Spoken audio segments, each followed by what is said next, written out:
কেমন আছেন সবাই? সবাইকে ঈদুল আজহার উপলক্ষে সবাইকে ঈদ মোবারক। বন্ধুরা, আশা করি সবাই ভালো আছেন।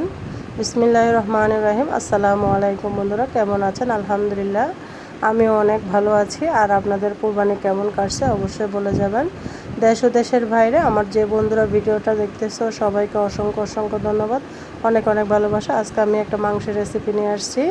দেখুন, এখানে আমি মাংস নিয়ে নিয়েছি। কুরবানির ঈদের দিন যে মাংস রান্না করেছি, প্রতি কেজিতে কতটুকু মাংসের মশলা লাগবে সেটাই আমি আপনাদের মাঝে দেখিয়েছি। দেখুন, মাংসগুলোকে আমি 6 কেজি মাংস নিয়ে নিয়েছি।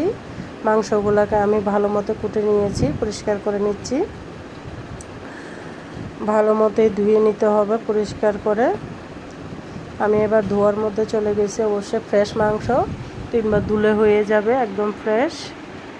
আজকে কুরবানির দিনে কি রান্না করলাম তাই আপনাদের মাঝে শেয়ার করলাম। বন্ধুরা, কেমন হয়েছে রান্নাটা অবশ্যই বলে যাবেন। দেখুন, আমি ধুয়ে নিয়েছি। এখানে নিয়েছি বাদাম বাটা, সরিষা বাটা, রসুন বাটা, আটা বাটা, জিরা বাটা। তারপর নিয়েছি কুচি করে পেঁয়াজ। তারপর এখানে ছিল শিলপাটা ধোয়া পানিগুলো নিয়েছি আমি। এগুলো রাত্রে বেটে রেখেছি, আমার ব্লেন্ডার যেহেতু নষ্ট হয়ে গিয়েছে।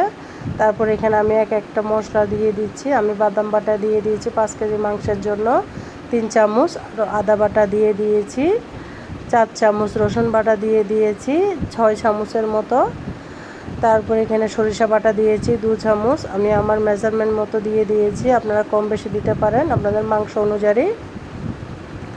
তারপর দিয়ে দিয়েছি আমি পেঁয়াজটা কম দিয়েছি, কুরবানের মাংস যেহেতু ঘন হয়ে যায়, তাড়াতাড়ি সিদ্ধ হয়ে যায়, সেই জন্য আমি এখানে দিয়ে দিয়েছি 1 কাপ মতো পেঁয়াজ দিয়েছি, বেশি পেঁয়াজ দিই নাই। আপনারা চাইলে পেঁয়াজের পরিমাণটা বাড়িয়ে কমিয়ে দিতে পারেন। এখানে মরিচের গুঁড়া দিয়ে দিয়েছি 3 চামচ, হলুদের গুঁড়া দিয়ে দিয়েছি 2 চামচ, ঝালটা আপনাদের পছন্দ মতো 2 টেবিল চামচ দিয়ে দিয়েছি। মশলা দিয়ে দিয়েছি 29 পদের মশলা, যেটা ঘরে বানানো, ওই মশলা দিয়ে আমি মাংসটা রান্না করব। লবণ দিয়ে দিয়েছি স্বাদ মতো, সরিষার তেল দিয়ে দিয়েছি, তেল দিয়ে দিয়েছি 1.5 কাপ। আমি এখানে যেহেতু কুরবানের মাংস অতটা তেল না দিলেও কিন্তু হবে, আপনারা তেল বেশি খেলে বেশি দিবেন। আমি 2 কাপ থেকে একটু কম তেল দিয়েছি, আবার বাগার দিব, সেই জন্য প্রায় 250 গ্রাম মতো তেল দিয়েছি। আমি এখানে 6 কেজি মাংসের মধ্যে 250 গ্রাম থেকে একটু বেশি তেল দিয়ে দিয়েছি।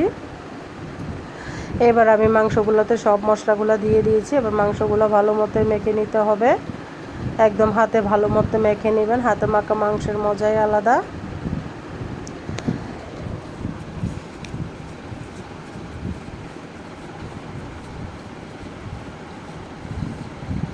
দেখুন, আমি ভালো মতো মেখে এখানে পানি দিয়ে দিয়েছি পরিমাণ মতো। আমি একা একা ভিডিও করতেছি, তার জন্য মাখানোটা শেয়ার করতে পারলাম না ভালো মতো।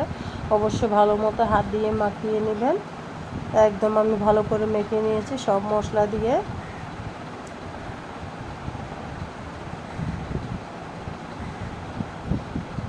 আলহামদুলিল্লাহ কুরবানটা করেছি, এবার মাংসগুলো রান্না করেছি। আলহামদুলিল্লাহ অনেক মজা হয়েছিল। বন্ধুরা, ভিডিওটা দেখতে দেখতে যদি ভালো লাগে অবশ্যই একটা শেয়ার করে দিবেন, আর একটা লাইক দিয়ে ভিডিওটা কন্টিনিউ করবেন।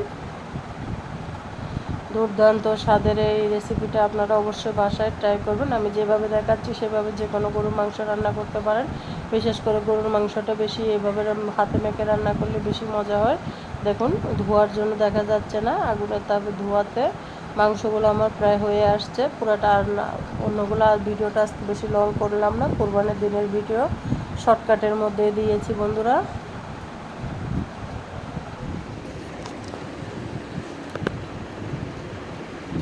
কেমন হয়েছে অবশ্যই কমেন্টসে বলে যাবেন। আর আপনাদের ঈদটা কেমন কেটেছে অবশ্যই বলে যাবেন।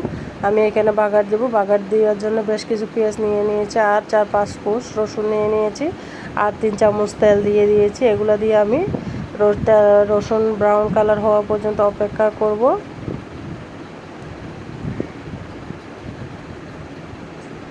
দেখুন, আমার ব্রাউন কালার হয়ে গেছে রসুন পেঁয়াজ।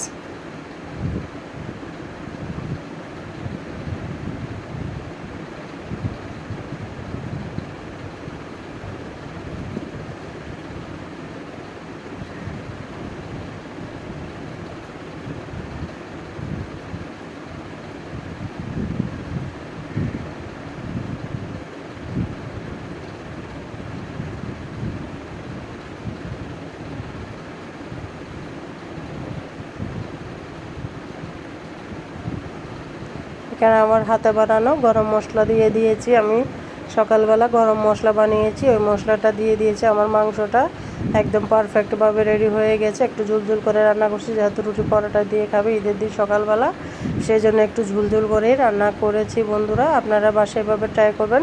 আর ভিডিওটা ভালো লাগলে অবশ্যই শেয়ার দিবেন।